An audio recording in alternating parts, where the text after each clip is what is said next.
কি হয়ে গেল, বাজার হয়ে গেল রোববারের? একদম বিধ্বস্ত হয়ে গেছো বাজার করতে করতে। অনেক বাজার হয়ে গেছে। আচ্ছা আচ্ছা, দেখি কি কি এনেছো বাজার থেকে। চলো, প্রথম প্যাকেট থেকে দেখো বন্ধুরা, আজকে কাতলা মাছের লেজ এনেছে। আজকে কিন্তু কাতলা মাছের বাড়িতে লেজ এনেছে। পরের প্যাকেট থেকে মাছের ডিম এনেছে বন্ধুরা।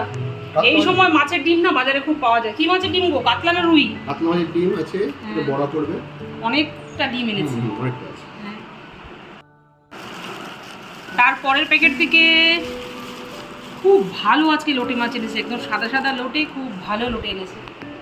এই লোটে মাছ দিয়ে না পকোড়াও ভালো লাগে, তারপরে ঝুরঝুরি যেটা খায় সবাই সেটাও ভালো লাগে, আর গোটা গোটা করে রান্না করলেও কিন্তু বেশ ভালো। পরের প্যাকেট থেকে চিকেন, বাবা কত চিকেন এনেছো আজকে গো। চিকেন বাজারে চিকেনের দোকানে গেলে আর কম আনতে পারে না, বেশি করে আনতেই হবে। পরের প্যাকেট থেকে শোল মাছ। শোল মাছ যখন বাড়িতে এসে গেছে, শোল মাছের সাথে কিন্তু কচু কিন্তু খুব ভালো লাগে। কি কচু এনেছো তো বাড়ি থেকে? এনেছো? আচ্ছা হ্যাঁ, খুব সুন্দর কচু আছে। পরের প্যাকেট থেকে একদম ছোট সাইজের চিংড়ি।